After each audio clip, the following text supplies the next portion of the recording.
website and our YouTube channel. So that is because the message goes all around the world to lots of other people. Jacqueline, welcome. Good to have you with us tonight, my friend. So we're going to get started in just a second here. I am going to go ahead and mute everybody, and if you will hold questions off until we are done, it would be greatly appreciated. And then you can unmute at the appropriate time. And let me start this. And good evening, family. My name is Jamie, very grateful recovered alcoholic, and welcome to the Lppbbsg Primary Purpose Big Book Study Group's 4-step workshop. And we only do this workshop once every other month. So, before we get into it, and Trish, I'm assuming you have it pulled up. I got a little visual demonstration. For those of you who know me know I like props. So, why do we do a 4-step? Because when we get to Alcoholics Anonymous, we are very, very broken people. And when I came into Alcoholics Anonymous, I came in dragging a suitcase full of this stuff, emotional baggage. So that's the whole purpose of doing the 4-step, so that I can be free of that emotional baggage. Now, I've got a lifetime of emotional baggage in this. You know, some of that stuff started out as a child. So I just, we always like to do this because it gets people to think, and it's very relatable to some of the thoughts, actions, and behaviors that we do in Alcoholics Anonymous. So we're gonna say I'm in a relationship with somebody, and you know, I keep things. I'm a keeper of stuff. So some of the things that I've kept is from other past relationships. So, you know, I have that picture that my favorite girlfriend sent me, and here I am 15 years down the road, and I still got that picture, and I'm hanging on to it because there's some kind of deep emotional feeling that is related to this picture. And then, well, don't you know, I've got a picture of the love of my life, but I'm in a relationship with you now. So really, why do I still have this picture? This woman was the love of my life, by the way, wife number 3. Finally got it right. It was until death did we part. But if I would have had pictures of other girlfriends in there, in fact, I did go through in the relationship with her, somebody sent me a box of pictures, and it had an ex-fiance from 35 years prior in it, and boy, when she saw that, it made her mad as hell. So was I creating some emotional baggage for her as well? Yeah. So as I go through all of these relationships, you know, how do relationships generally start? I never got in a relationship because I loved somebody's mind and because they were a rocket scientist, and I really wanted to be involved with a rocket scientist. I generally got involved in a relationship because there was some sort of physical attraction first. And I always like to give this analogy. You know, it's ladies' night, girl's going to go out and do a little dancing and have a few cheap drinks, maybe go home and get laid. Guy with his gold chains and his button-down shirt goes out to the bar and wants to buy those few drinks and so on, and they go home together, and then one day 3 years down the road they wake up and they go, who the hell is this next to me? I don't even know who this person is. And one of the reasons is because we don't know how to be ourselves, and because we have all of this emotional baggage. So we get in this relationship and things are going along just fine. And Generally, what happens in a relationship when things start going bad? What's one of the first things to go? The things in the bedroom, that intimacy, that closeness. Doesn't even necessarily have to be anything sexual. It's just we lose the intimacy and we start saying unkind things to one another. And because I'm not getting what I feel I need out of this relationship, I go down to the local convenience store and I start buying those magazines that have to have plain wrappers over them.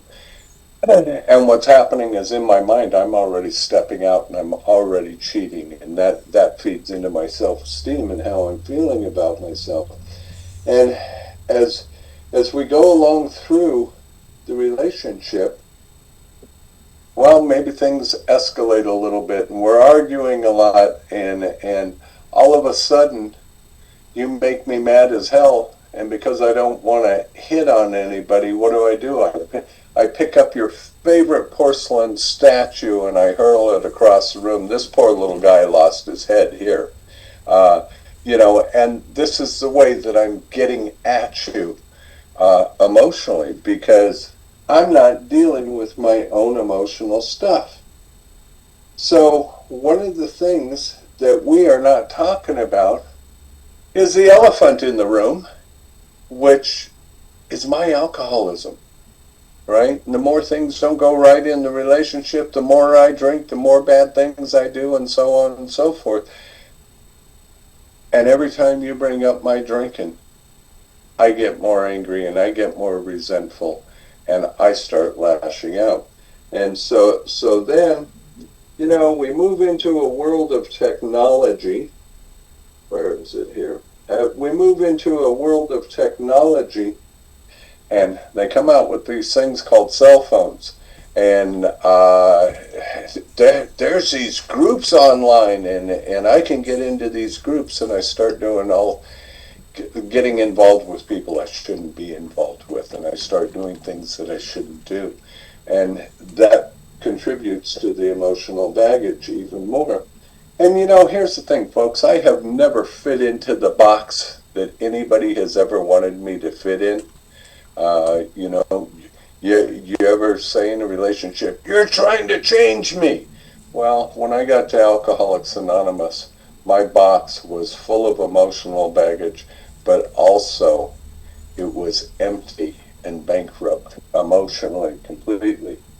So I go through all of this stuff and all of these bad relationships and my alcoholism. This happens to be my favorite t-shirt, by the way.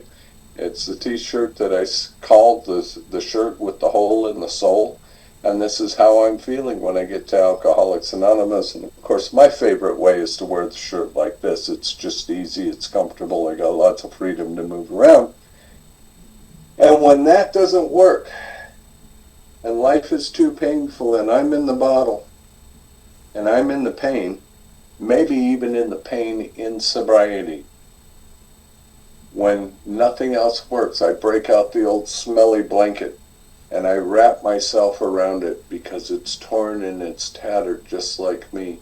And I've been dragging this thing around all of my life, and it's a place where I'm safe when I'm in my depression and fear and anger and resentment and pride and ego and all of those things. And this becomes my place of comfort. So that's why we do a 4-step, so that I can be free of all of this emotional baggage that I have been carrying with me for a lifetime. So we're going to do a presentation of our 4-step workshop. It is about 63 slides. Everything is out of the budget. But we do it in a PowerPoint because we are such visual creatures. One of the things that I learned in Alcoholics Anonymous is that if I read all of the black words on the white pages in the big blue book, I just might get this thing. But I had to have teachers along the journey who could show me the things I couldn't see because it was all a blur and I didn't understand it. So I hope that through this we will be able to help you understand the fourth step a little better.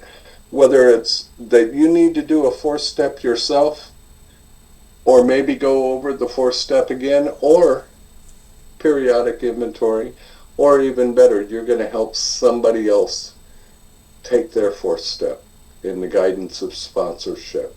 It is very, very valuable to have a deeper understanding of it. So we're going to do some foundational stuff, and Trish is ready to put up the slides and enjoy. And here again, we will have questions after. I'll say this here real quick. Each slide will have a number in the bottom corner of it. If you have questions about that slide, and we'll repeat this, if you have questions about that slide, we'll be happy to go back and answer any questions and expand on the material. So, kicking it off to you, Miss Trish. Okay, Welcome. Good evening, everyone, and welcome. My name is Trish, and I'm an alcoholic. Welcome to the Lppbbsg Primary Purpose Big Book Study Group 4th Step Workshop. And we have all sorts of information, including previous recordings of this workshop and other things on our website at Lppbbsgaa.org, and that's just our initials. And this is our 4th Step Workshop. Let's open this up with the set-aside prayer. And the reason is we like to invite God into everything. God, please set aside everything I think I know about myself. The 12 steps, the big book, the meetings, my disease. But most especially, God, please set aside everything I think I know about you, so that I may have an open mind and a new experience with all these things. Please let me see the truth.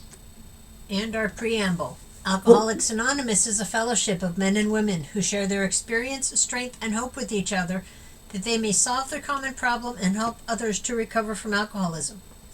The only requirement for membership is a desire to stop drinking. There are no dues or fees for AA membership. We are self-supporting through our own contributions.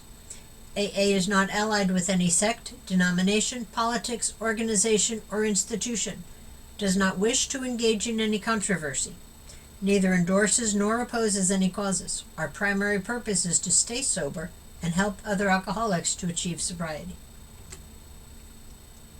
Please keep in mind that this is a workshop. We will be discussing some real-life examples of what could be difficult things for some.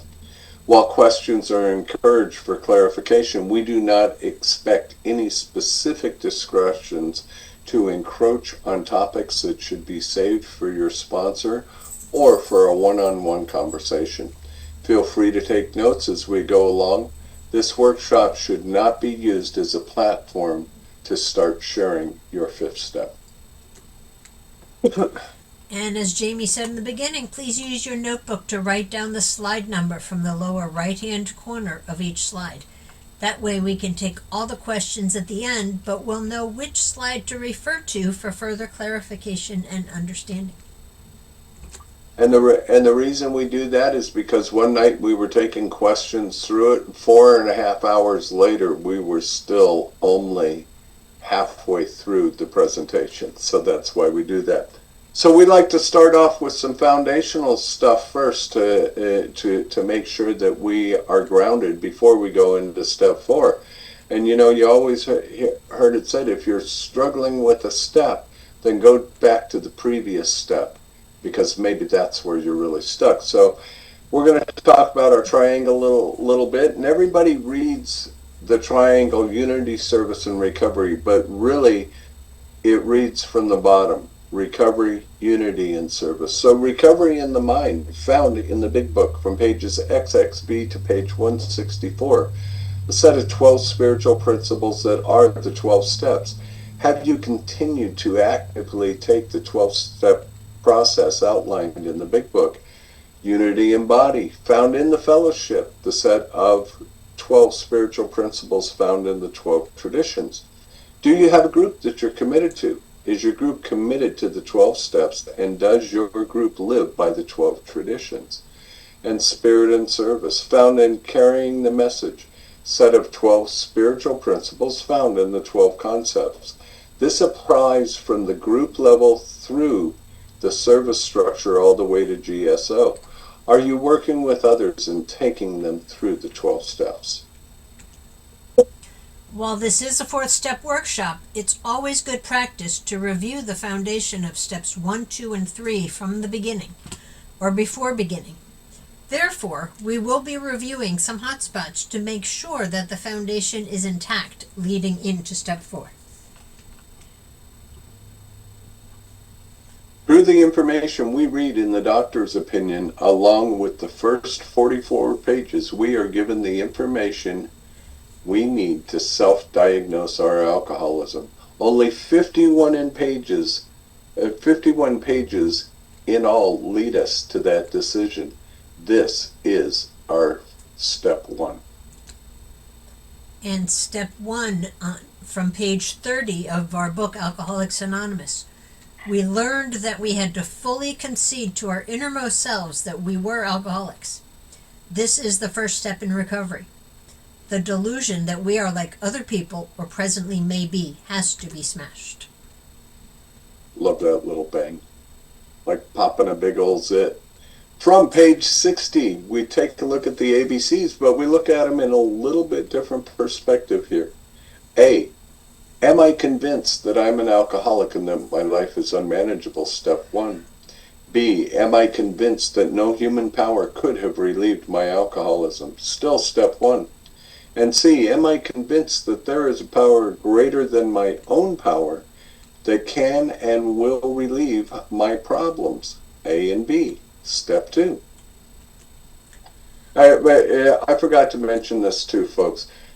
Feel free to take pictures or screenshots of any of these slides if you like, if it will be helpful for you. As long as you're not taking pictures of anybody on camera, that's fine. Feel free to take pictures of them if you need them, if that'll be helpful. So now we're going to return to our book on pages 50 and 51, and this is going back to We Agnostics.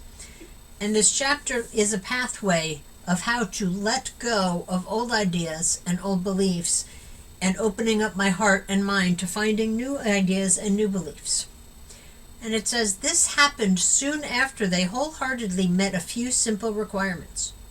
Once confused and baffled by the seeming futility of existence, they show the underlying reasons why they were making heavy going of life. Leaving aside the drink question, they tell why living was so unsatisfactory, and they show how the change came over them. So, most of us are familiar with pages 60 through 62, and this is a life based on self-will. But we're going to read it in the first person, as opposed to how the book is written. It's all we're doing is I'm putting myself in it, and you often hear, find yourself in the big book. Well, when I read the big book in the first person instead of them, what happens is I do begin to find myself in the big book. So we're going to kick it off here. If my arrangements would only stay put, if only people would do as I wish, the show would be great. Everybody, including myself, would be pleased. Life would be wonderful. In trying to make these arrangements, I may be sometimes quite virtuous. I may be kind, considerate, patient, generous, even modest, and self-sacrificing. On the other hand, I may be mean, egotistical, selfish, and dishonest. But as with most humans, I am more likely to have varied traits. What usually happens? The show doesn't come off very well. I begin to think life doesn't treat me right. I decide to exert myself more. I become, on the next occasion, still more demanding or gracious, as the case may be. Still, the play does not suit me. Admitting I may be somewhat at fault, I am sure other people are more to blame. I become angry, indignant, self-pitying. What is my basic trouble? Am I not really a self-seeker, even when trying to be kind? Am I not a victim of the delusion that I can wrest satisfaction and happiness out of this world if only I manage well?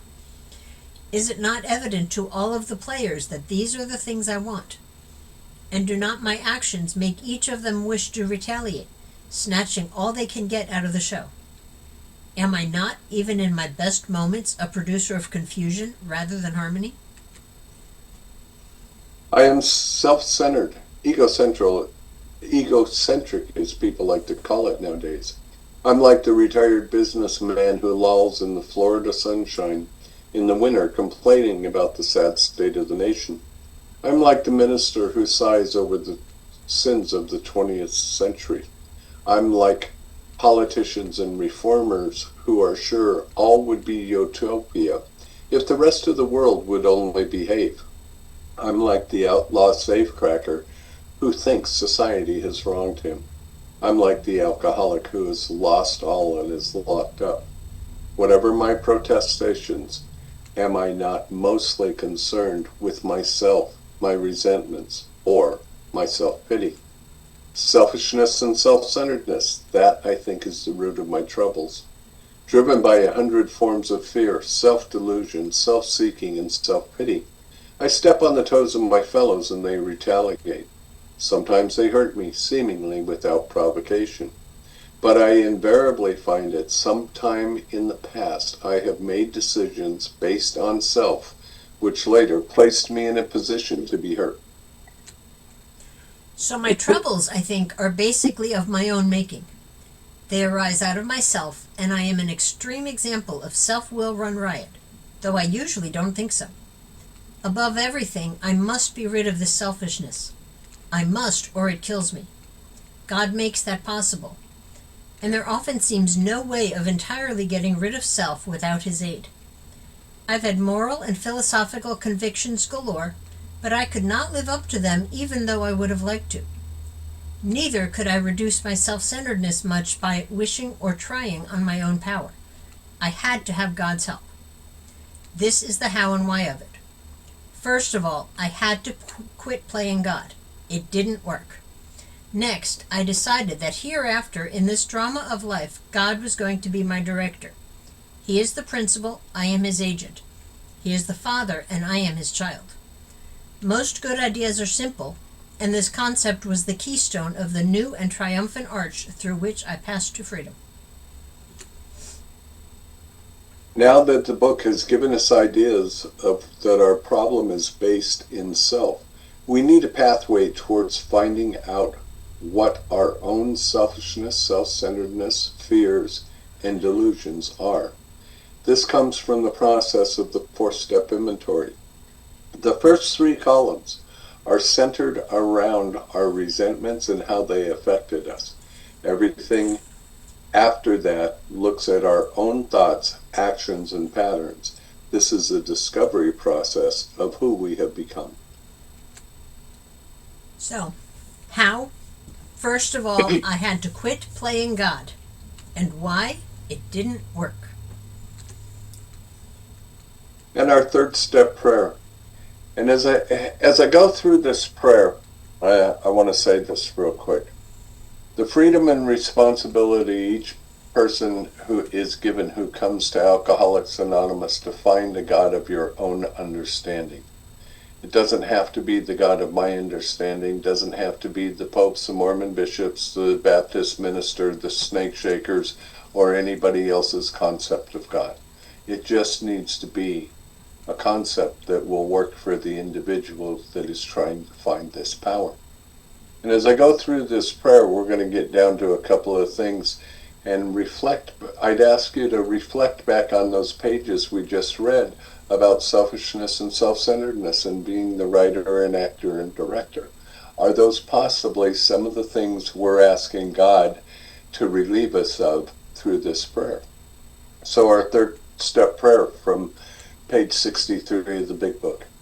God, I offer myself to thee, to build with me and to do with me as thou wilt. Relieve me of the bondage of self, that I may better do thy will. Take away my difficulties, that victory over them may bear witness to those I would help of thy power, thy love, and thy way of life. May I do thy will always. Hang on just a second before you advance, Trish. I would like to mention that there is no amen at the end of the third step prayer. Some groups do take, and when they post it, put an amen in there, but there is no amen here. Why? Because step 3 starts what I love to refer to as the cycle of five steps: 3, 4, 5, 6, and 7. And we will eventually come to the amen at the end of the 7th step prayer. But as I ask God to relieve me of the bondage of self and to take away my difficulties, would everything that we read from page 60 through 62 be some examples of what that bondage of self is? What some of those difficulties may have been? Okay, Trish. So the 3 aspects of a relationship with God, and this is from page 62. Actor and director. A director runs the show. The actor listens for direction. On my own, have I failed to provide what I need to be okay? Am I ready to make the decision that hereafter God will direct my life?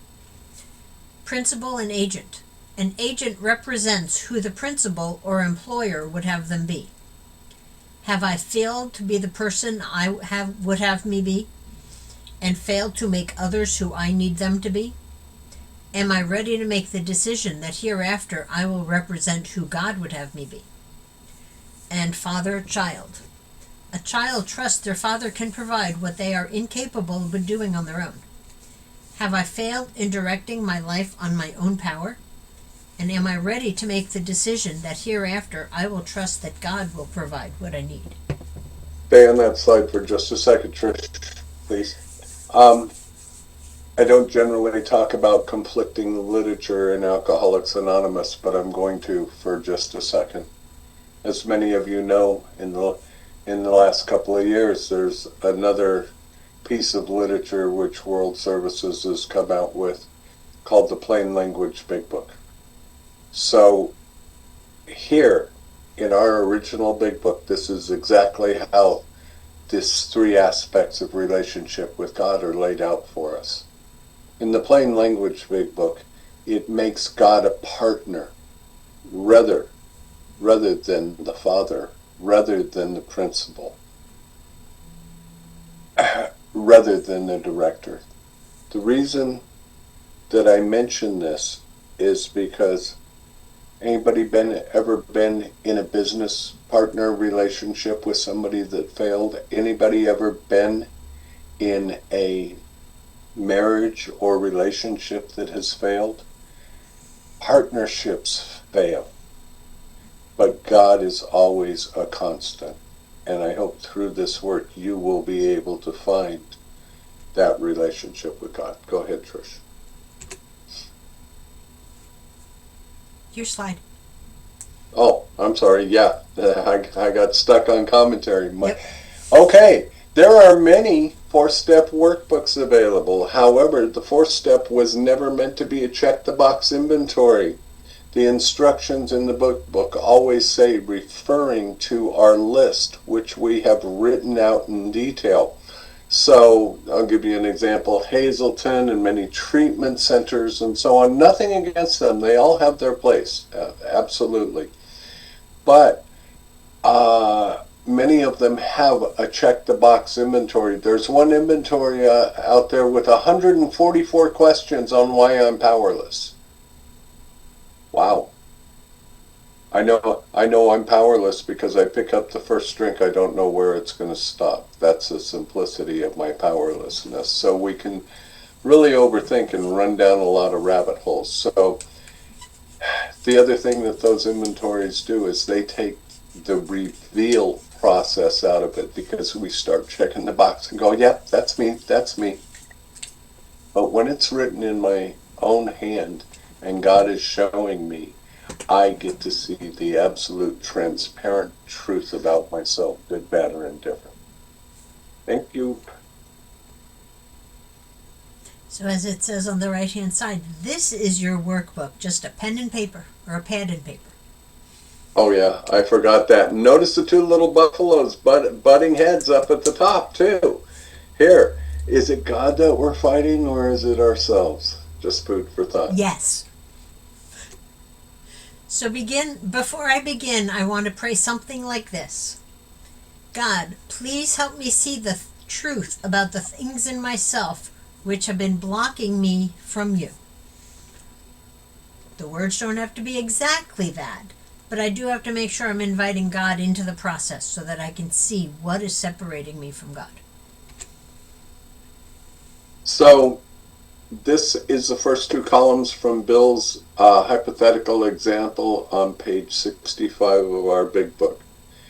And it's where we start with our resentment list. The first two columns, we work each column from top to bottom. We list all the names and then the causes. And why do we do that? Because when we write one name down, the cause, and then we start going into the other columns, that we get into about 2 or 3 people and we go, oh, hell no, this hurts too much. I don't want to do this. I don't want to take a look at it. So we list all the names that we are able to remember, then the causes.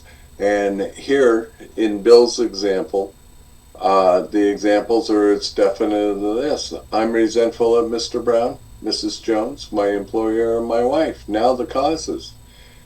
Mr. Brown's attention to my wife. Told my wife of my mistress. I might be a little resentful about that too. Brown might get my job at the office. Mrs. Jones, she's a nut. She snubbed me. She committed her husband for drinking. He's my friend, and she's a gossip. My employer, unreasonable or unjust, overbearing, threatens to fire me for drinking and padding my expense account. My wife misunderstands and nags. She likes Brown and wants the house put in her name. One of the things I like about this is when we always say, I'm so resentful, I'm so angry, and just list off the whole barrage. But when I put it down like this, in its simple form, there's 4 people I'm resentful at. There's only 11 resentments, 11 individual things. Doesn't make up my entire life, and it doesn't fill up the great American novel. It's 11 things that I need to look at, not everything. But if I don't sit and write it down as in this definite way, I'm going to overjudge and oversay, I'm resentful about everything, not realize that it's such a short, manageable list. So, It is. and after we complete columns 1 and 2, then we move into the third column. And again, we're going to work top to bottom.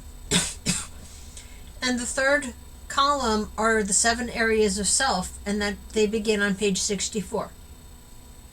Self-esteem, pride, ambition, security, personal relations, sex relations, and pocketbook. So Mr. Brown, we have his name, we have the causes, what I'm resentful at. What does this affect? This affects my self-esteem or my sex relations, and it affects my self-esteem, and in parentheses the word fear. Because definitely there's fears that are all tied up in this. I'm resentful at Mrs. Jones. I've listed why I'm resentful at her. What does this affect? It affects my personal relationship, and it affects my self-esteem. And again, there's more fears there to look at. I'm resentful at my employer. I already have the causes why I'm resentful at him. And it affects my self-esteem. There's that word fear again, and my security. And my wife. Why am I resentful at them? I've already looked at that. What does it affect? It affects my pride, my personal relationships, my sex relationships, and my security. And there's more fear there. All 3 of those columns are lies. But these are my feelings. Yeah, but feelings aren't facts. Feelings aren't facts. But the feelings are valid. And I need to find out where they come from, and then I need to decide what I'm going to do with them. Them meaning the feelings. There are people who will look at the chart. You got the door, Trish? Yep. There are people who will look at the chart on page 65 and say, this is my 4th step. However, there is more work to do. The full directions start on page 65 and end on page 71. Page 72 states, we have been trying to get a new attitude and a new relationship with our Creator and discover the obstacles in our path, causes and conditions, from page 64. Without these other columns, I am missing most of my discovery process. The following slides are the rest of the process. When I did my fourth step, I was one of those people who just looked at that chart. Just like if I buy a piece of furniture and I have to put it together, I'm going to look at the pictures, not the words. And I will take it apart and put it back together 3 or 4 times before I start looking at the words if I need to. So by only looking at the picture or the chart, there were 3 other pages of direction there that I totally missed and totally discarded and totally did not do. So was that a fearless and thorough inventory? I think not. 3? Really? More like 4? Okay. Just saying. More pages, how's that? From Alcoholics Anonymous, page 66 and 67. Before each column, consider in paragraph form how I have done things done the things I've resented in column 2 to the person I've listed in column 1 or others. Reference page 66, paragraph 4. This was our course. We realize that the people who wronged us were perhaps spiritually sick like ourselves. After considering this realization, say the 4-step prayer, or as we like to refer to it, the sick man prayer from page 67. This is a sick man like myself. How can I be helpful to them? Then there's a prayer for me. God save me from being angry. Thy will be done. Here's what I love about these 2 prayers. This is the beginning of the idea of forgiveness and why it doesn't necessarily specifically use the word forgiveness here. It's pretty impossible for me to be angry at someone and have the spirit of forgiveness in my heart for them simultaneously. And if I am being angry, if I want to be forgiven, then this is where the seeds of forgiveness begin in my 4-step process. So this is what this is going to look like for us, the way that we recommend doing it. And we do have some worksheets that we can send out, which is going to look just like this. So if you're interested in those, put your email into the chat, and then at the end I will send them all out to you. And basically what this does is it gives each section or each column in the book its own page. Because I'm the type of person, if I'm writing columns and I run out of room, I just say, okay, I'm done writing, I have no more space. But if I use 1 page for each column instead of trying to put all these columns on 1 piece of paper, I'm not going to run out of room. And I can just keep writing and writing and writing until I know that I'm done. So this is what the first column from page 65 should look like when it's completed. And yes, we've only got 3 names here because we ran out of room on the slide. So, Mr. Brown, Mrs. Jones, an employer. The cause or the resentment. First resentment, his attention to my wife. Second resentment, he told my wife of my mistress. Third resentment, may get my job at the office. Mrs. Jones, first resentment, she's a nut, she snubbed me. Second resentment, she committed her husband, he's my friend. An employer, first resentment, unreasonable, unjust, and overbearing. Second resentment, threatens to fire me. So here we have 3 names, 7 different resentments. Whole lot more manageable than saying I have a resentment at everything you've ever done. And it gives us direction on where to get started. Go back to that for just a second, Trish, if you would. We haven't got to it, but what we recommend is one resentment per page. So if you have 3 resentments against someone, for example, each single page would be about a resentment. So for if you have 3 resentments, it would be 3 pages broken down this way. Why? I like to use the example of, do you ever make a pot of spaghetti and not rinse it, and all that starch, all those noodles stick together? What we're doing is we're pulling one noodle at a time out of this. And what happens with that is I get back to the forgiveness idea. Well, maybe that wasn't such a big deal after all. Maybe I can forgive that. And by the time I go through that process, when I get to the really, really big thing that is under my nail bed, so to speak, then it will be easier to let go of those things as well. So this is what our page would look like if we send it to you. We'd send you the example form in yellow, but when we send it to you, it has a white background, so if you print it off, it doesn't kill your printer ink all in one page. We'll also send you the blank page on the right-hand side, and that'll give plenty of room to list out the names and the resentments as needed. And then when we get into column 3, that's when Jamie was talking about using 1 page per resentment so that you don't run out of room. The other, go back that slide, Trish. The other thing that we have done, normally if I was sitting down this with a notebook doing it myself, I'd write all that stuff at the top of the page. God, please let me see the truth. Resentment inventory and all that. Please, God, please help me. We've already taken that work out of it for you. It will come to you just as you see it. There will also be that come in that package 13 instructional pages to help you along the journey. And of course, you can always call either me or Trish, and we'll be happy to help anyone walk through it. We've taken a lot of the work out of it. All you have to do is basically fill in the columns and what happened. This is my slide, huh? Yep. The 7 areas of self.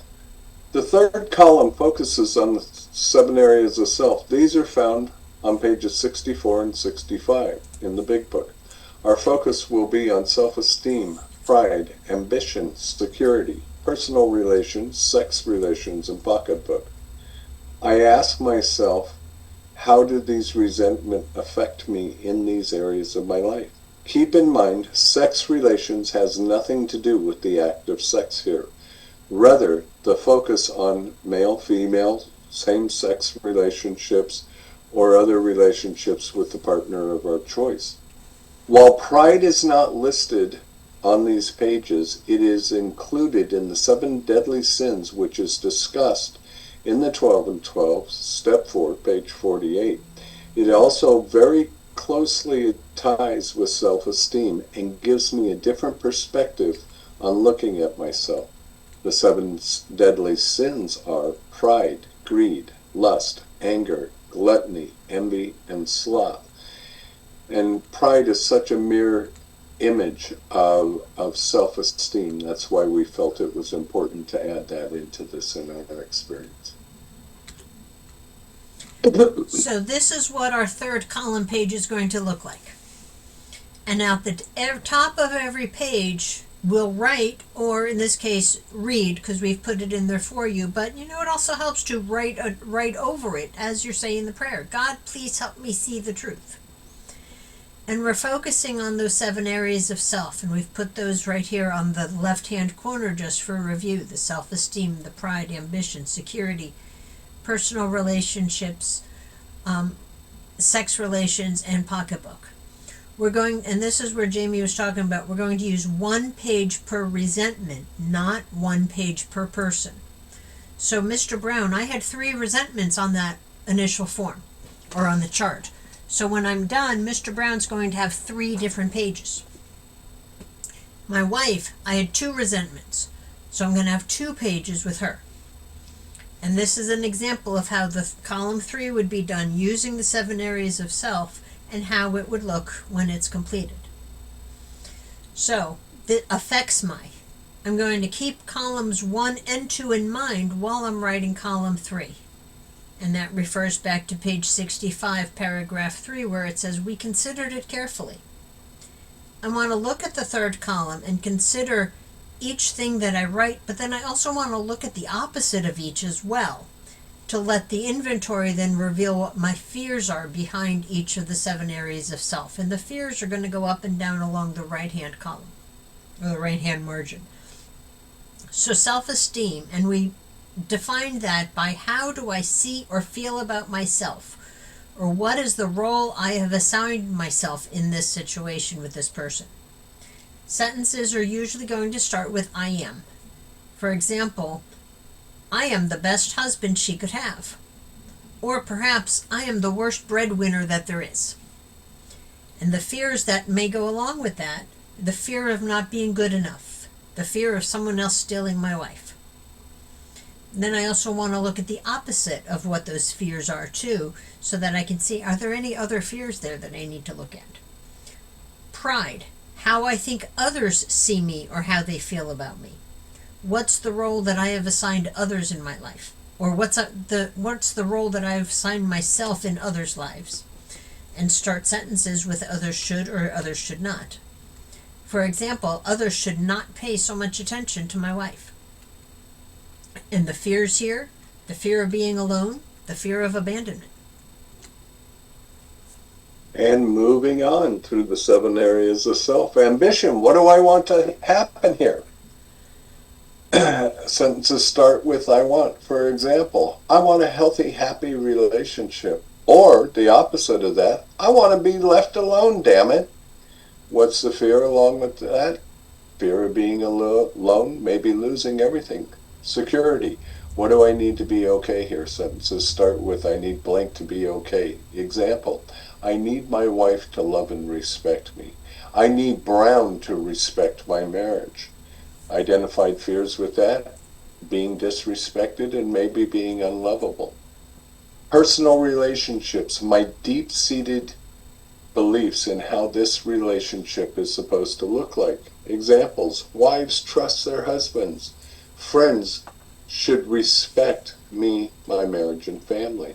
Identify the fear, not being accepted, not being respected. Sex relationships. My deep-seated beliefs of how real men and women are supposed to be. Sentences start with a real man or real woman. Example, real men don't pursue another man's wife. Identify the fear there. Fear of abandonment, possibly. Pocketbook, affects my finances. Sentences start with no one should or shouldn't. Others should not go into my wallet without my permission. No one should go into my phone without my permission. Brown should not ask my wife to dinner and then ask her to pay for it. And what's the fear related to that? Financial insecurity. So I want to touch on 2 of these just as an example. Personal relationships and those deep-seated beliefs. Where does that begin for most of us?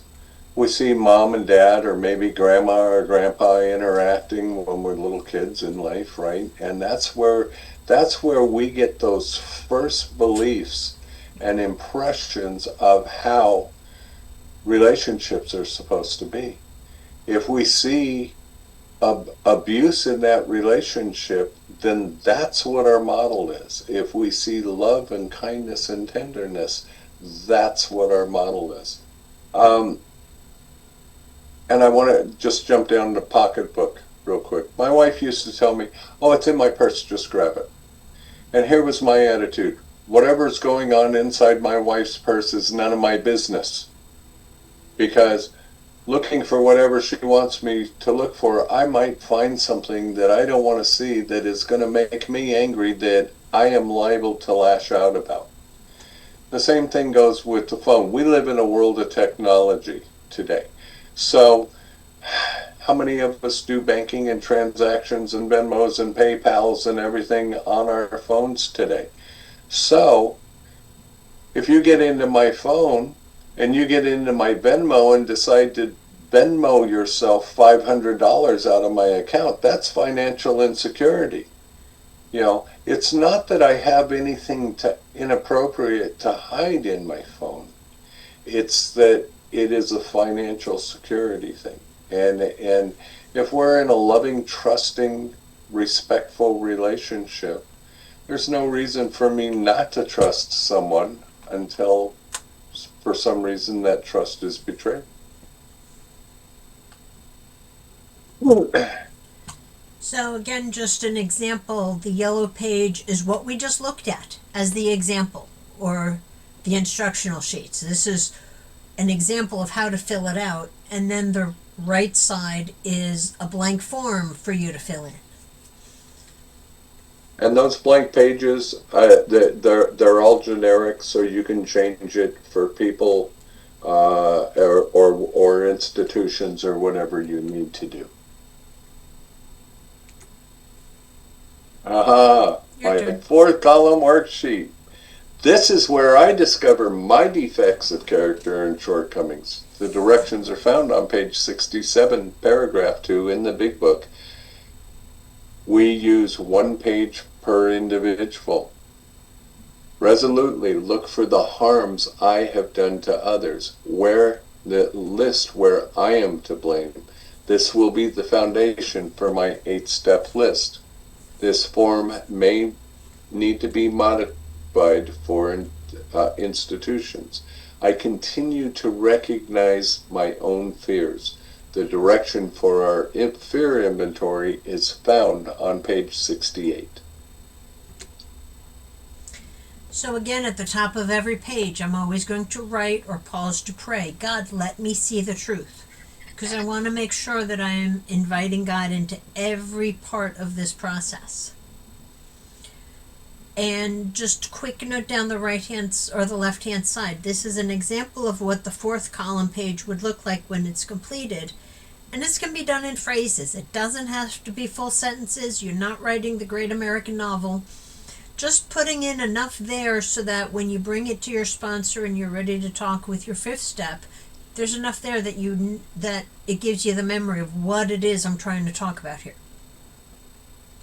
So the realization, how have I done the things I've resented in column 2 to the person I've listed in column 1 or others? Or in other words, I'm mad at you because you did something, but how many times did I do that same thing right back to you or to somebody else? So where had I been self-seeking? And I want to look around the whole resentment. What did I do? Where was I to blame? What were my selfish actions and activities? Who did I affect, and who else did I pull into the drama? I placed blame. I acted out. I called your boss to tattle. You weren't really sick. You were hungover. I said I was going out with my friends, but I was really going to get laid. Selfish. What was my selfish thinking while I was doing the above or the self-seeking actions? So the actions come from the thinking. My selfish attitudes were, I demanded to get my own way. I was filing divorce papers in my mind while we were in bed. I had it all planned out. You were going to pay, and I cut you off. I'm going to say this before I go into the next part. Some of this stuff might seem kind of silly, folks, or we might be saying to ourselves, I never did that. But the truth is, we will never know whether or not we truly indeed did it unless we take a look at it. I've got to remember I have an delusional disease that lies to me all the time, and it's very deceiving. And I have a mind that took me to a place where I tried to kill myself on a daily basis. So this is just a discovery process of the truth. And I'm moving on with my defects of character and those questions. Dishonest. What were the lies I was telling myself that resulted in my selfish thinking above? Where was I in delusion? I could find someone better. You would never be good enough. You didn't care about me and my family. Afraid.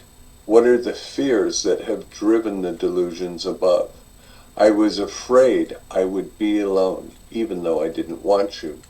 The children wouldn't have their other parent. I wouldn't be able to pay the bills, and we'd be homeless.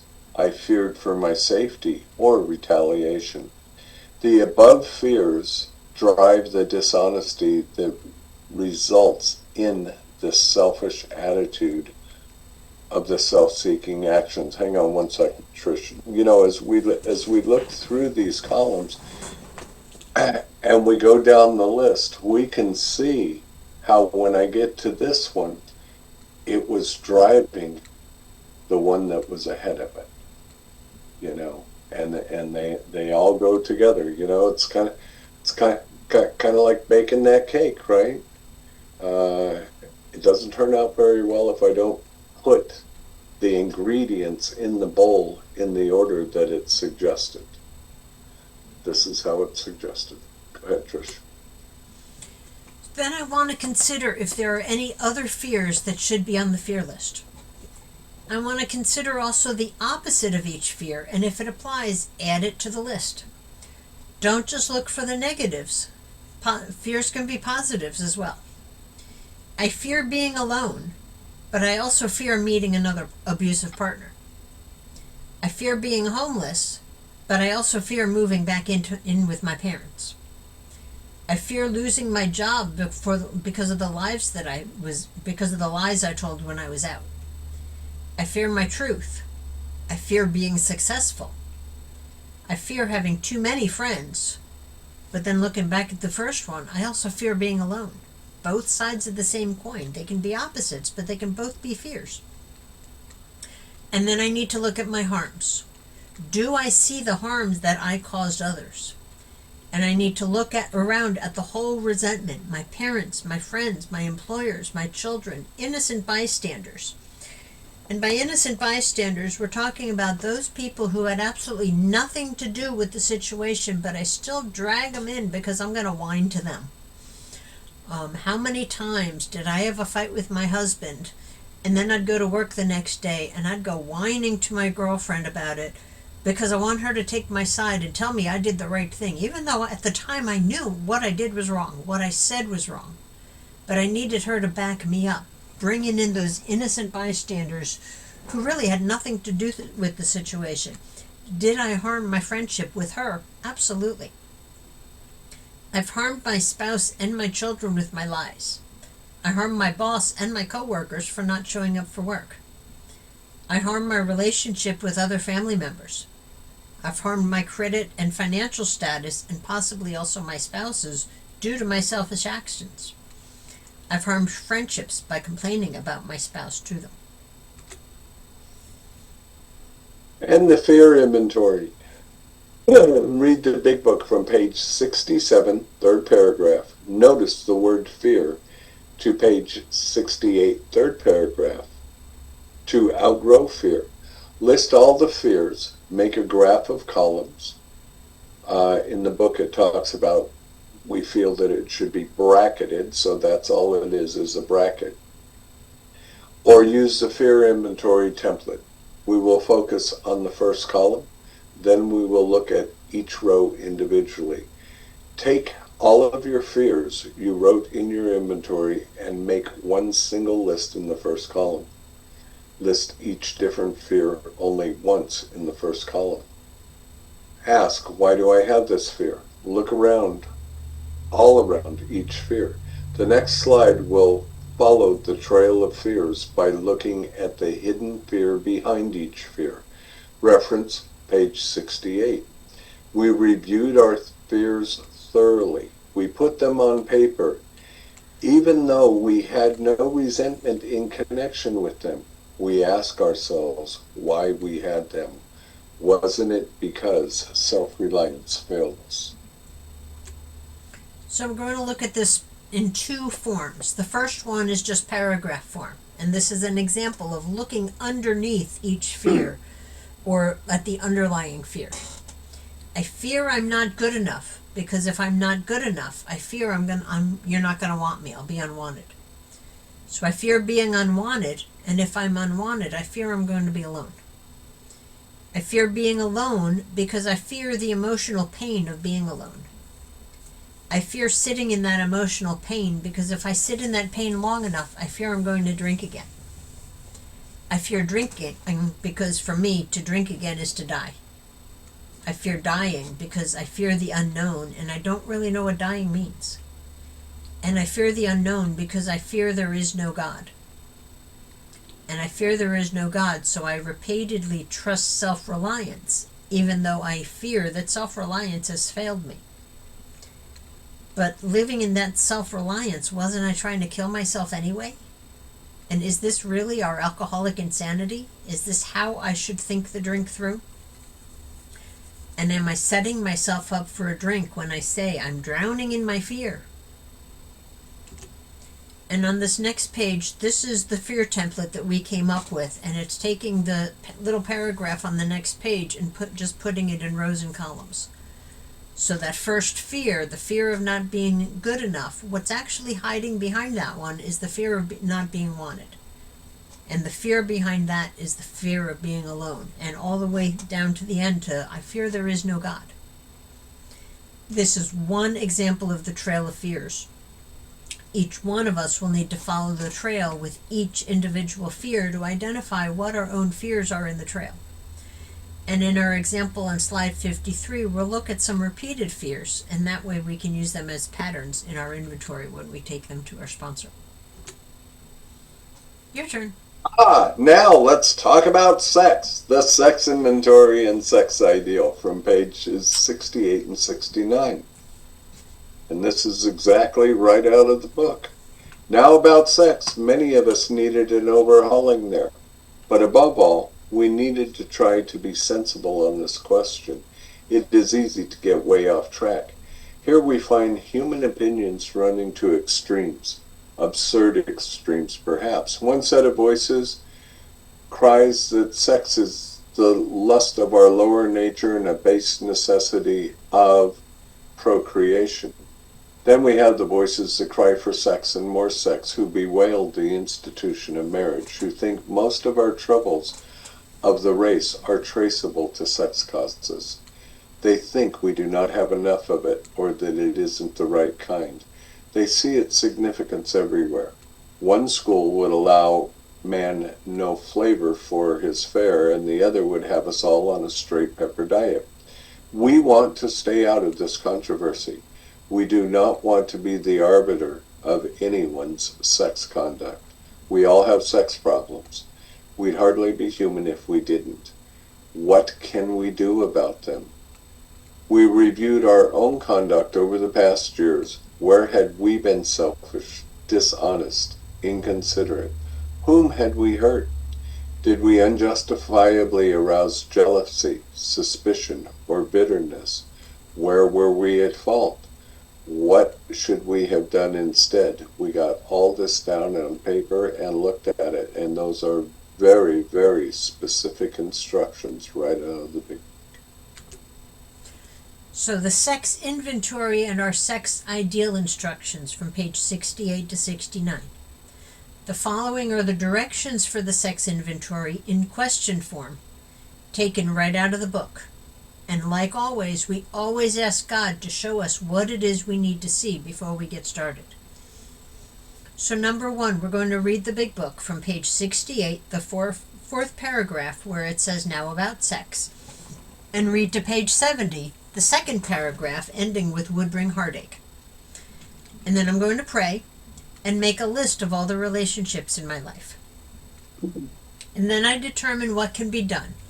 I write a brief history of each relationship, including motives for getting involved, specific sex conduct, major points in the relationship, and how the relationship ended or how it is now. Because not all of these relationships ended. They may have gotten rocky, but they may still be going on. I review my conduct and look at each relationship answering the following questions. Where had I been selfish? Where had I been dishonest? Where had I been inconsiderate? Whom did I hurt, including those we brought into our drama, including the innocent bystanders? Did I arouse jealousy? Did I arouse suspicion? Did I arouse bitterness? Where was I at fault? What should I have done instead?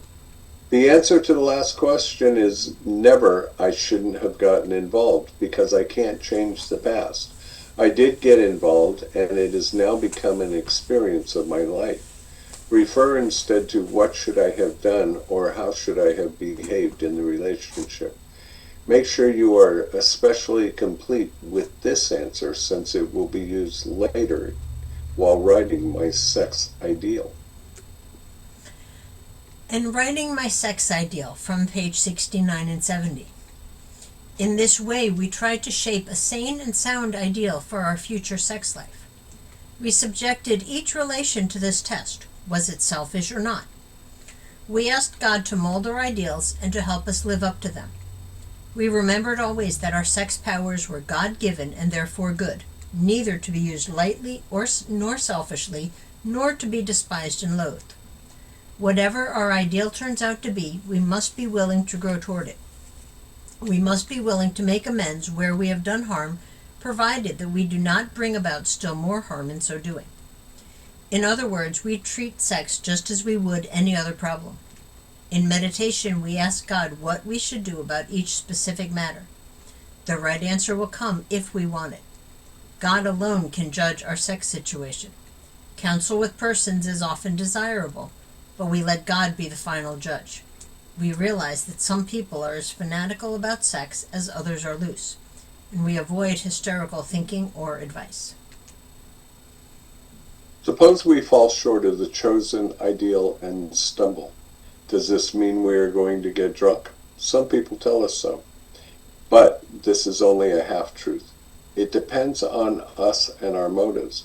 If we are sorry for what we've done and have an honest desire to let God take us to better things, we believe we will be forgiven and will have learned our lesson. If we are not sorry for our conduct, If we are not sorry and our conduct continues to harm others, we are quite sure to drink. We are not theorizing. These are facts out of our experience. To sum up about sex, we earnestly pray for the right ideal, for guidance in each questionable situation, for sanity and for the strength to do the right thing. If sex is very troublesome, we throw ourselves the harder into helping others. We think of their needs and work for them. This takes us out of ourselves. It quiets the imperious urge when to yield would mean heartache. The reading continues through the end of the chapter on page 71, encouraging us to review our work and then move forward towards amends. This also encourages us to continue to align ourselves with God so that He can remove whatever self-will has blocked me off from Him. So the following slides are now going to be based on a real working example of a fourth step inventory. It follows the first person in column 1 all the way from first resentment through all 4 columns, discovery along the trail of fears, and ending with the sex inventory and sex ideal. It takes us through the entire inventory process starting on page 65 to the page of 71 and completes step 4 on this one resentment. And we started to do this since the theoretical examples in the book, not everybody's going to have a Mr. Brown in their life. But this way we figured it might make it a little more personable and something a little bit more relatable for some people. And this is a real example of an actual resentment, starting with the first name in the resentment. Who's the name? The name is Dad. And the cause, my resentment. He abandoned our family and left us with nothing and nowhere to go.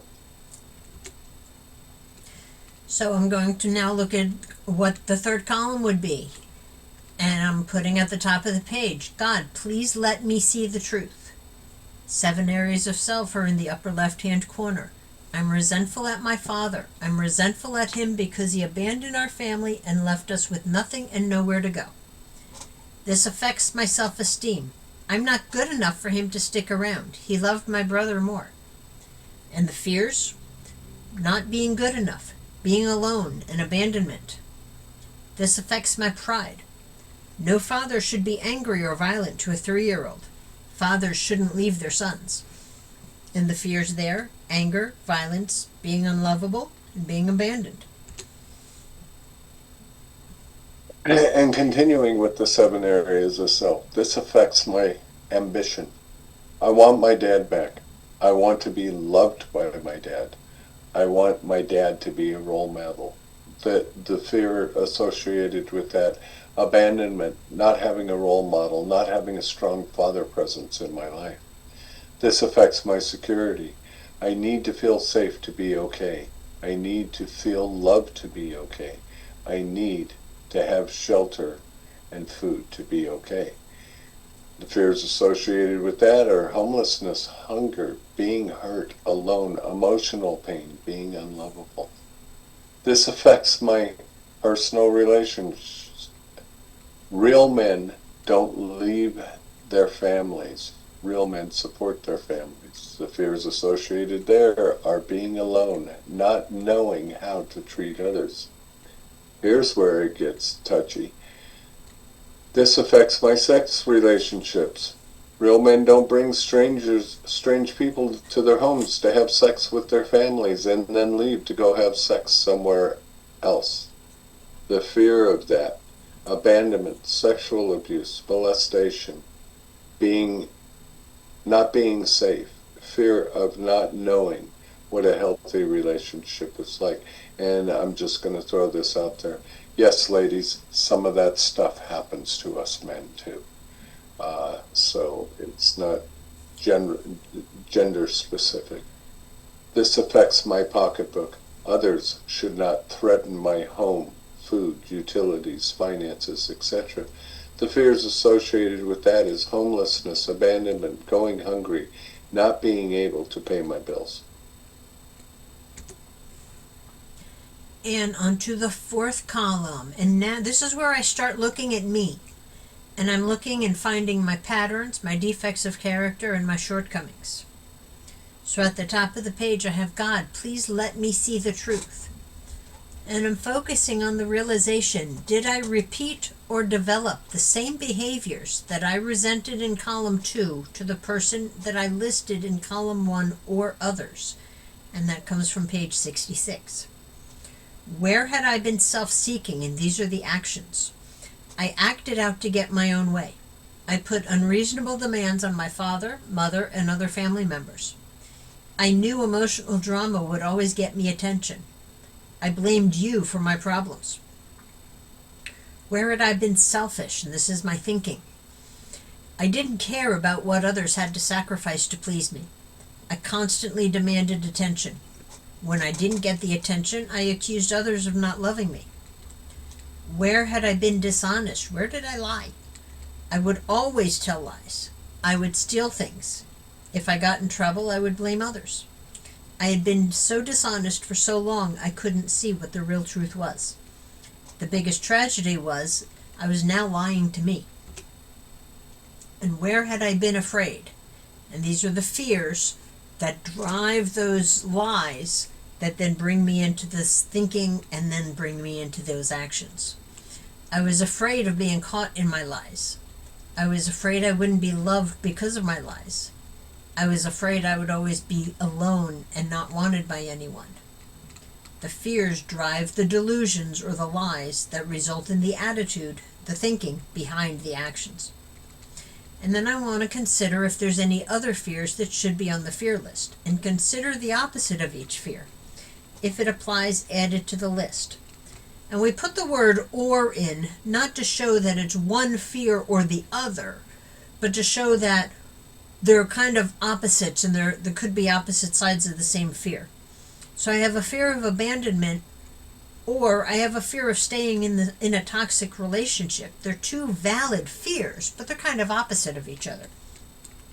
I have a fear of being alone, but I also have a fear of filling my life with the wrong people. I have a fear of too many people in my life, but I also have a fear of being invisible to others. I have a fear of staying in a bad relationship, but I also have a fear of not being financially stable enough to be on my own. Your page. Huh. So now we're going to look at those fears. And I've listed each one of the fears that I found in that first column, just like column 1 in the resentments. I worked top to bottom. So all the fears that I've identified through this process: not being good enough, the fear of being alone, the fear of abandonment, fear of anger, of violence towards me, of going hungry, being unlovable, not having a role model, being homeless. And we've got so many fears here. We're only going to touch on this one page because that'll add another half an hour to this presentation. So I'm going to go across left to right. And this is the same example we used in the beginning. I have the fear of not being good enough. But what's driving that fear? What's the fear behind that fear? And that's the fear of being unwanted. Why do I have the fear of being unwanted? If I'm unwanted, I fear I'm going to be alone. Why do I have the fear of being alone? Because I fear being in that emotional pain. And if I'm sitting in that emotional pain, I'm afraid I'm going to drink. And if I start drinking, why do I have that fear? Because I'm either going to die or I'm going to go insane. And behind that is the fear of the unknown, and then the fear that there is no God. And that's about as far as I can take that one. So now I'm coming down to the second row, the fear of being alone. But I've already worked on that one. I've already followed that one here in the first row. So I'm going to put these X's here that just simply mean I've done that one already. So now coming down to row 3, the fear of abandonment. The fear behind abandonment is the fear of being alone. So there it is. I've had 3 different fears: not being good enough, being alone, and abandonment. And I've got the same fear of being alone that's come up 3 times. It's a pattern that when I bring this to my sponsor with my 5th step, it's just one more pattern that I get to talk to about with them. So now in the next row, the fear of anger. What's the fear behind that? It's an unpredictable emotion. And why do I have that fear? Because I don't know what I'm capable of. And if I don't know what I'm capable of, I'm sitting in emotional pain. And that's the second time that one's come up. So I'm going to put that X there and say, I don't have to follow this. I've done it already. But it also shows, this could be another pattern. It's come up again. I fear violence towards me.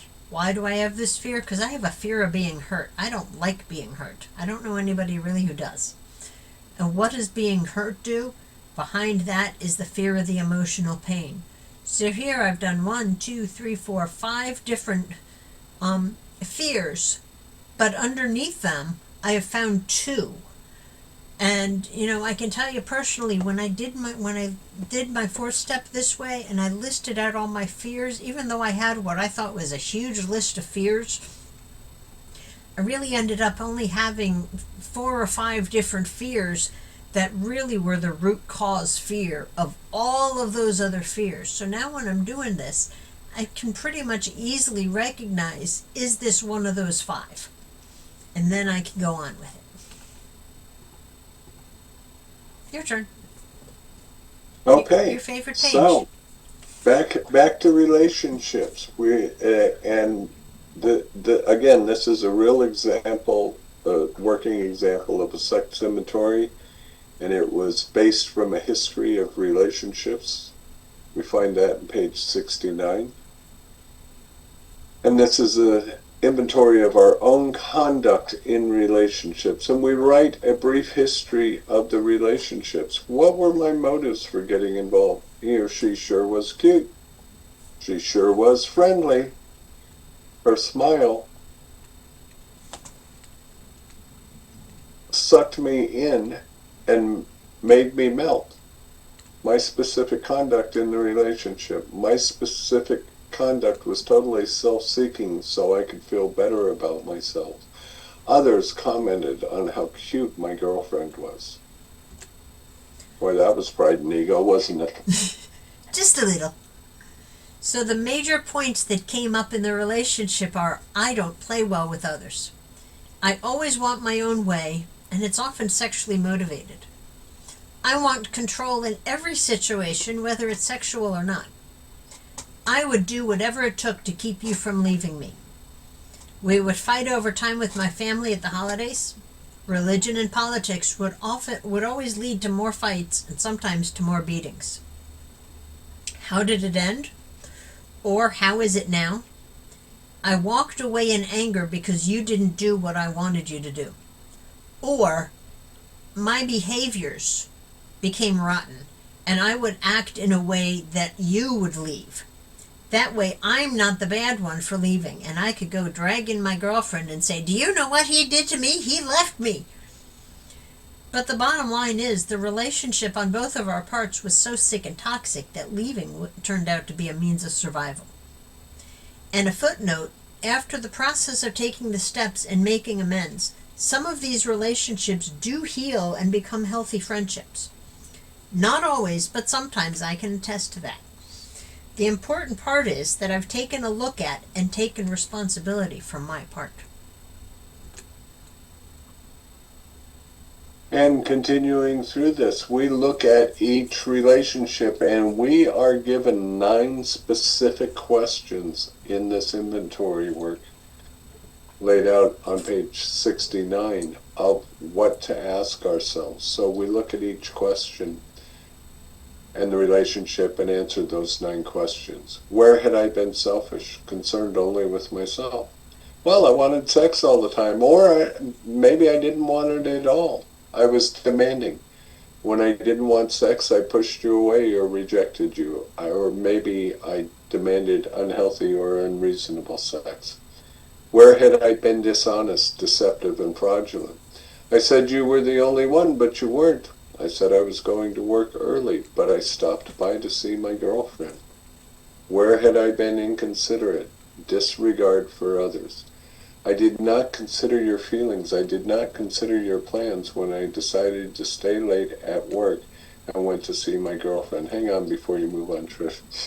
You know, folks, some of this is painful, but the truth is, we don't like talking about what our truth and our reality in our journey of life has been. But this is the kind of emotional baggage that we are trying to overcome. And it's only by looking at it that we can live in a solution to heal from it. Go ahead, Trish. Who did I hurt? And I need to look all around the relationship. I hurt my spouse. I hurt our children. I hurt my boyfriend's children. I hurt extended family members. I hurt my relationships at work when they caught me in my lies, or when I started complaining to them about you or him. How did I arouse jealousy? I constantly and openly flirted with others in front of my husband, and I'd flirt with my friends' husbands in front of them. How did I arouse suspicions, or how did I make you doubt my honesty? I lied about where I was going to be and when I would be home. I would constantly take phone calls and texts when I was home, but I wouldn't let you know anything about who it was or why they were calling. Made you really suspicious about who this person was. I would call you from his house with his parrot squawking in the background, but I couldn't figure out how you knew I was there. True story. And how did I arouse bitterness, cause you deep resentment? I left our family gatherings to see his family instead. I paid his rent and neglected our family. I lashed out in anger, always defensive. But he needs me. And where was I at fault? I put my family second to his family and to their needs. What should I have done instead? Don't write, not gotten involved in the first place. What my behavior should have been in the relationship. Make sure you're especially explicit about this question. You will refer back to it when writing the sex ideal. What should I have done? I should have put my family first. I should have been honorable and faithful. Financially and emotionally supportive to my family. I should have been kind, loving, tolerant. I should have taken care of others' needs before mine. I should have prayed and asked for God's help. harms, right? Any specific harm that comes while you were writing. The realization that I caused deep emotional wounds in my family that may never be repaired.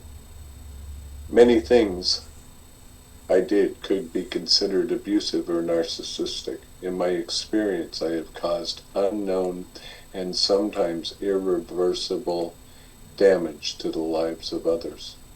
And a prayer for us. God, I ask to help mold what the ideal relationship should be in my life, that I may be able to live by that ideal and live in a healthy relationship with others. Amen. Hang on before you move. I want to talk about those harms for a second. Anybody ever do the audition, their audition for the Jerry Springer show? I did mine plenty of times. And the thing about that, even in marriage, when a husband and wife is arguing, um, how much harm do we do to our children when they see us argue? How much fear are we causing them to live in? How many times have we tried to drag somebody else into it and call a best friend or our parents or maybe our significant other's parents and say, do you know what they're doing? This is what they're doing. This is how they're acting. This is how the... And what I'm doing is I'm dragging those people into my own personal drama, and they have absolutely nothing to do with it. Am I possibly harming them by doing that? In my experience, absolutely. I have a, I'm going to touch on this for just a second. I have a daughter who's about to turn 50 years old in a few more days. And I was thinking about it on her earlier. In her whole life, I've only ever spent one birthday with her, one Christmas with her. We were separated for over 32 years. And the harm that that separation started, that it happened when she was just a baby, was when the harm happened. While I have done the best to my ability to make amends for that, she still struggles to have a relationship. Now that's between her and God. I've done my work, and it's all up to God. But, you know, the more that I do this work, the more that I recognize it, the more that I do this workshop, the more I realize there may be some things I can never make right. Only God can. And that requires the other person to be willing, and I can't give them willingness. I'll shut up. I just thought I'd share that with you as an example. So now that we've followed the instructions, taken a look at ourselves and our conduct, let us now turn to page 69, paragraphs 3 and 4 to refer to the instructions in finding our sexual ideal. In this way, we tried to shape a sane and sound ideal for our future sex life. We subjected each relation to this test. Was it selfish or not? We asked God to mold our ideals and to help us live up to them. We remembered always that our sex powers were God-given and therefore good, neither to be used lightly or selfishly, nor to be despised and loathed. Whatever our ideal turns out to be, we must be willing to grow toward it. We must be willing to make amends where we have done harm, provided that we do not bring about still more harm in so doing. In other words, we treat sex as we would any other problem. In meditation, we ask God what we should do about each specific matter. The right answer will come if we want it. There are 12 steps and 12 traditions for recovery. There are 11 chapters in our big book. Is it possible that the chapter 12 in your big book will be your own story? So how will it read? Finding yourself through this inventory could be the beginning of your chapter 12. It is now up to you to write your chapter 12. And a quick note on the 5th step. The bottom of page 74 to the top of page 75 gives us the directions on how to choose who is to hear our fifth step. Its suggestion is that we choose someone that will keep our confidentiality. This could be a priest, minister, rabbi, or a counselor, people who are bound by confidentiality by law. However, experience has taught us of the value of taking this step with another alcoholic, or sponsorship. We believe that the advantage to this is the experience of another alcoholic knows where to direct us next through the process of recovery. We recommend that you prayerfully ask God to bring the right person into our lives to help us through this process. We hope that you will continue to join us for our bi-monthly workshop, as it is only a beginning into the truth about ourselves. It is in our experience that when people return month after month with new questions, we all grow in effectiveness and understanding. We continue to ask God to mold us into the people He would have us be, so that we can help others find their truth. Yours in love and service, Lppbbsg. And now we are open for questions, comments, experience. We'd love to hear from you folks. So you can either unmute, or you know how to do this, or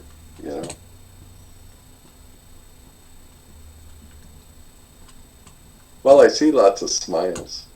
That's a good thing.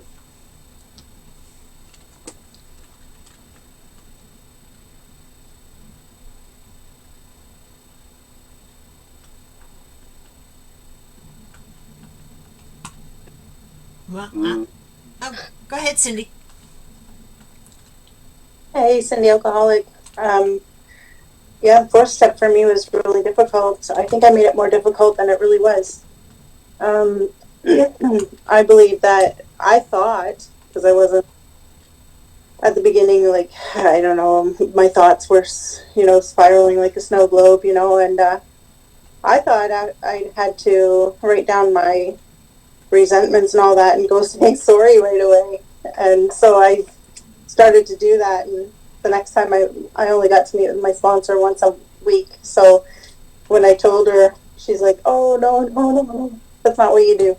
So yeah, just write them down and talk to your sponsor about it. If you don't have a sponsor, get a sponsor, because a lot of feelings and emotions get stirred up, and it's hard to look within myself. It was hard to look within myself. I always wanted to pass the blame on someone else. But once I realized that I'm doing this for me and not for anybody else, then it was easier for me to admit my faults. Thank you. Thanks, Cindy. Jacqueline, come on in. Welcome. Glad to have you. I'm glad to be here. Thank you. And thank you and Tish for going, slides. I really enjoyed it, and I also like that illustration of the three legacy, because, I make it a point to all my sponsors to listen, not just to newcomers, but also old timers, that they always say either service, unity, or recovery, but it's recovery, unity, and service, and thank you for that. I know when I took my fourth step, I didn't go as deep as this, and I really like this. I put my email in the chat, but however, my sponsor had me to go back with the not started. And that not, my first society was in the household. And I truly, and from that, it painted my personality. And I took a whole lot of that stuff that were on the slides out into the real world, and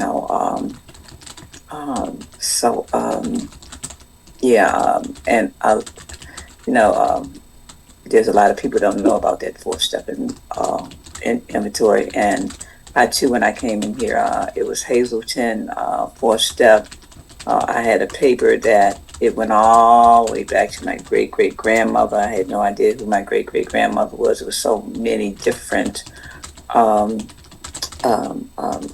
materials on the fourth step. And, I know today I can't write if I want to get to the exact nature, which this is what this fourth step helps me with the help of a sponsor in step 5. I can't write an autobiography because I will not get to the cause, the effect, and the part that I played. So I thank you for sending this out to me, Mr. Pickles. I really, really, really enjoyed this workshop. Thank you. Thank you very much. Sheila, can you hang on for just a second? Trish, Kirk had asked to see 2 slides, 15 and 40, because I believe that he might have a question for them. So Sheila, if you don't mind, if we can answer those first. Thank you, and it's good to see you, my friend. I'm glad you're home.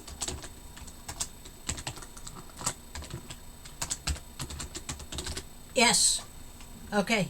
I was getting the 15 email and done, 40. so everybody should be getting their email done, or getting their email shortly. So 15 and 40.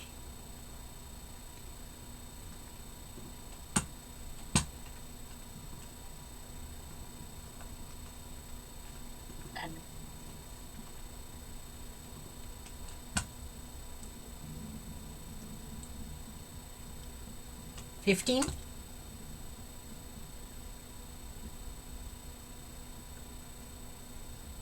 Did you have a question on that, Kirk, or do you need to take a picture of it? How can we help? No, I was just going to take a picture. The one on Okay. 40, and then you had the one with the triangle, and I was going to start writing that down, and then it's like, dude, I should just took a picture of it.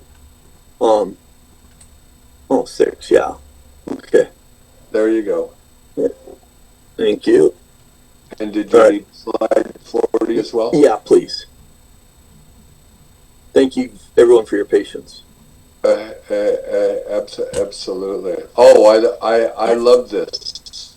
The Trail of Fears. Absolutely love this. There you go. And I love Perfect. that ending on how trusting in self-reliance, even though I know that self-reliance is killing me. Oh, yeah, perfect. Thank you very much. I got it. You are very welcome. Absolutely. Sheila, you want to come in?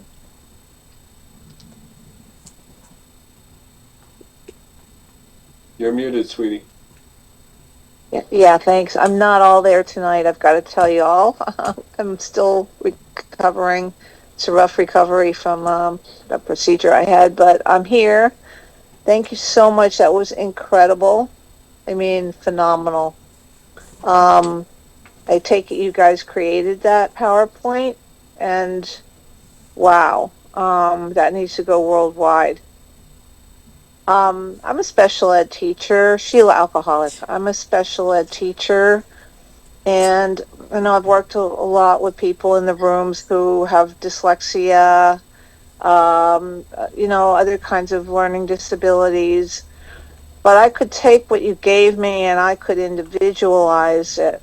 The basic concepts for different levels, because I've worked with people who literally couldn't read cat mat, and I took them through the big book, through them tracking while I orally read, and then I would stop at words and we would highlight and we would talk about, discuss, write down.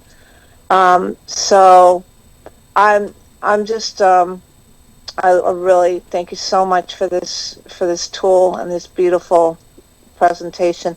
My fourth step, I came in after 50 years of drinking and destruction, and ANDAs, and I found that I had to write my story out. I had to write my story from the time I was born up to the age of 62 out, because I didn't know AA even existed until 2007, and I got a DUI. And I wasn't ready, and I came back in 2016 because I was dying. Someone saw me and said, please try to find this room. It turned out to be the same room. No coincidence, right? God incident. And I never left. So my story, my personal story, I had a lot of stuff going on in my life from the time I was born, ups and downs, a lot of traumas. Many of us, most of us do, but in volatility. But I had to write it all out because I had to see the linearity of it in sequence. And then I had to do a timeline of 0 to 9, 10 to 19, 20 to 29, 10-year increments on a timeline to see the events. And then I could do my inventory, and I did it in notebooks, composition books. So I have 2 full composition books for that step. And the writing part was cathartic, very cathartic, and it was the first time I ever faced, the traumas that I was diagnosed with all this CPTSD. For the first time, I could see it because I was writing to God. That did help me, but I couldn't have done the chart without that big picture. And for me, it worked. I did the chart. I did, for example, my mom. I did, what happened. I took mom, like you said, a whole page, but or 2 or 3 or 4 pages per person, per institution, per whatever. And I did it just the way you said, and then what it affected, and for what it affected, I think my sponsor kind of left me on my own, so I didn't use the big book enough, and I would love to do them over again. Now with this method, with using the big book more interactively, and I've taken people through the steps the way I went through, and I can say honestly that that's so far so good. But the intensity, of fearlessness and thoroughness, you can't get too much of that. So yeah, I would love to do it again. And a lot of people I found don't even understand that there's a my part column. It's funny. I guess, like you said, they just look at the chart and do it, and they don't read the text and the directions. So it's really important. And the my part column, is so important. But I like the way you set that up. So yeah, I'm not going to share too much tonight because I'm, like I said, not all there. But I would like to do this my 4th and 5th step. I've done my steps every year with a sponsor that I have, but I'd like to do it this way with my new sponsor, and then I'd take my new sponsee through like this. But like I said, it's really cool because I know I could modify it as needed. So thank you for this wonderful format and for all the hard work you guys put into these meetings. It's phenomenal. Thank you. Thank you, Sheila. Just a quick note about it. My original partner who started this big book study with me, Rick, who the good Lord took home 4 years ago. He gave us the foundations of this, and Trish and I have literally spent hundreds of hours working on it to what it is today. And I can tell you that Trish and I both take our sponsees through this work exactly this way. And it has produced amazing results and benefits in their life. However, there's only one wrong way to do a 4th step, and that's to not do one. So whether it's that you write your life story and then God reveals more as we go along the journey, it's all important stuff. Jim, come on in, brother. Good to see you. Thanks for sticking with us through all of it. Oh, yeah, it's great. Thanks, Jamie and Trish and everybody else for being here. And Sheila, good to see your smiling face. Hope you're doing well. And thank God that you made it through the ordeal. And yeah, what I wanted to just say, I really saw a lot of the harms I did to people going through this because, I knew I did some things, but I figured, hey, they had their part in it too, kind of thing. But now I was just really seeing, man, it was pretty harmful. And I was I was a damaged person emotionally, and so I was out there hurting other people, and I was a couple women's science projects. They want me to make me into a better guy, and oh man, I feel bad for them. And but looking forward, I think I might have delved into this and make an attempt at doing this form of a 4-step. It seems very, very, very, very powerful.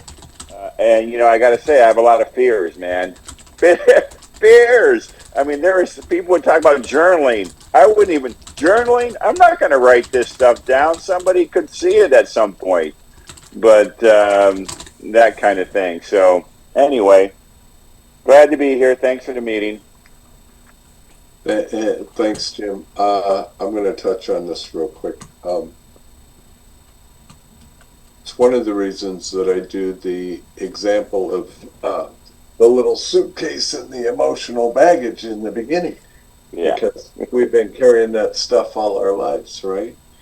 But I will say this, whether you have a sponsor, don't have a sponsor, Trish and I are always happy to take calls, open up the room, go over slides, go into things more depth to be helpful anytime anybody needs it, because that's what we do here.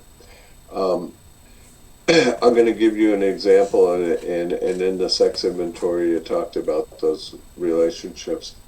I have an ex-fiance from over 40 years ago, and because of doing this work and me being able to heal, I was able to make amends.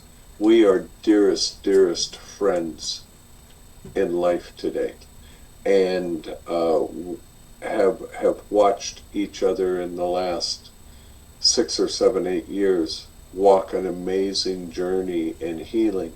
And it's because of me finding a God of my own understanding and our conversations that she was able to find a God of her own understanding. And she's not one of us, but it has healed into a wonderful, healthy friendship today, which is amazing. And Trish, did you remember to attach the instructional pages as well? They're all part of the same Word document, so yes. Okay, good. Yeah, I'm glad you fixed that.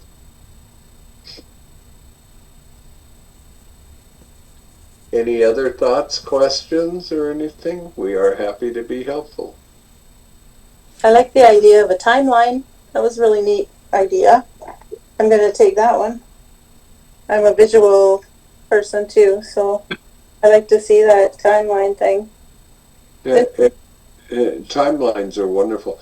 I do want to touch on one thing, something you hear in meetings all the time from people. God will reveal more. That's not exactly what the book says. The book says God will constantly disclose more to you and to us.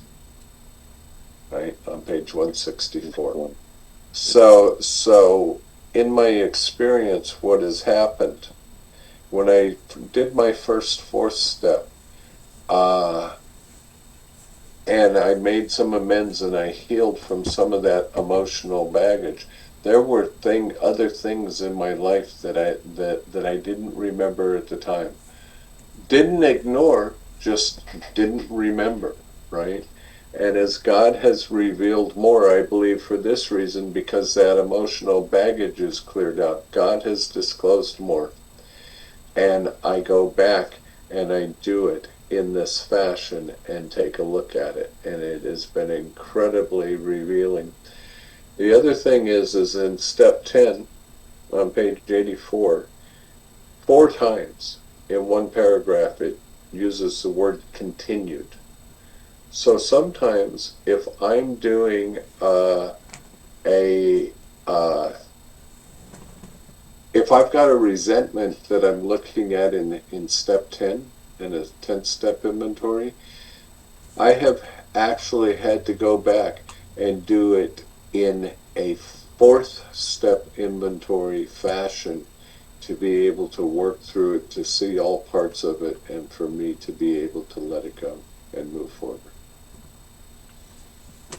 I've also had experiences with ladies that I sponsor, and we're working together. They've done their 4th, 5th, 6th, 7th, 8th step, and as we're in conversation, something comes up that maybe, quote unquote, should have been on the 4th step, but it never crossed their mind. And I had one go into a panic. I didn't do my 4th step right because I didn't do this way back when. It's like, no. And that's why it's so important to bring God into the process, because God's going to reveal to us what we need to see at that time. It doesn't mean that, and I tell them now, as a result of that, I'll tell people who are just starting their 4th step, it doesn't mean that 2 years from now you're not going to remember something that may need a full 4th step on it. But either you had enough on your plate, or it wasn't important at that point, or maybe God was protecting you because you weren't emotionally ready to deal with it. God will reveal those at the time that is right for you to deal with it. Not, I didn't remember it, that means I didn't do my thorough 100% perfect 4th step, so I did it wrong. And I'm going to take that and lead into my own comments. I grew up always feeling like I had been told, and I realized many years later that was what I heard, but wasn't what I was told, that I had to be perfect. Everything has to be perfect. So when I sat down to do the 4th step, it's like my biggest fear of doing the 4th step was it wasn't going to be right. It wasn't going to be perfect.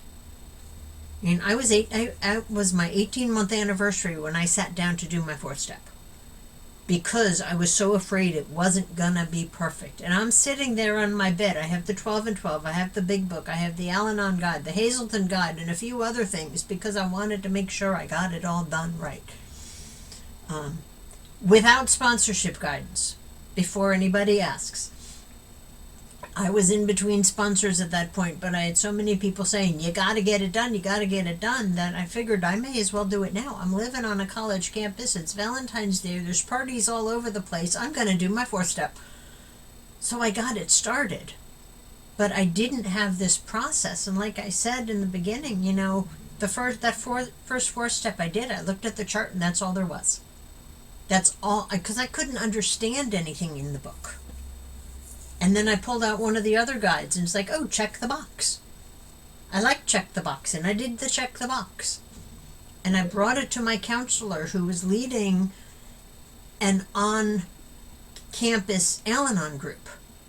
So I figured she knew program. And the more I talked to her about it, when I brought my 5th step to her, it's like, you know more about this than I do. But it was a start, and it got rid of the big loose stuff. Then my next 4th step, I went in, and the first I compare the first one to, it was a broom, and I got rid of all the loose stuff. My second one, I brought a shovel. My third one was the jackhammer, and each one I got a little bit deeper and a little bit more thorough and a little bit harder. But each time I dig stuff up, I'm always going a little bit deeper to see what else is there. I've never had to go back over stuff I've done the first time. But that doesn't mean that I may not look at it from a different angle. But there's always more work to be done. I don't believe I'm ever going to be done with that inventory. Things I do today, I have that 10th step so that I can I can look at things today, look at my actions today, so I don't hold on to them and they don't turn into 4th step. But that doesn't mean that sometimes things will come up in a day and I'll have to take a 4th step on it because it is a big thing. Or because it's behavior that I keep repeating day after day after day after day. Usually with the same coworker. And I just got that. I know that one. I know that one. But when I start getting the snarky thoughts about this particular coworker, it has nothing to do with her. I've got to look at me. And can I do it while I'm standing there holding the door for the bus kids? Probably not, because I've got to do it in writing. Can I do it quickly at lunchtime? Sometimes. But sometimes I've got to take it home and do that full fourth step on it. Doesn't mean I missed it in the first one, because it's stuff that's happening now, not back then. I just have to trust that God's going to reveal these things for me to do when I need to write them, when I am spiritually equipped to deal with whatever it is I'm going to be looking at. I work with several people who maybe, no, they'll come to you in an email, Jim. That maybe someone's lost a sponsor and they've been around for a while, right? And they've done this work before, but they have some forced stuff that needs to be done. And Trish just mentioned it, but it's worth a mention again. I never make anybody or suggest that anybody do anything that they've already healed from. If you've healed from it, there's no point. That's dragging up old emotional baggage, and I have to think of what resent means. Joe and Charlie do a great job of explaining that. Resent, to refeel. So if I've already healed from it and I've forgiven for it, there's no point in me going over it again. However, if I thought I had worked through it and I still have some old feelings that come up, then maybe I need to go back and revisit and take a closer look at it.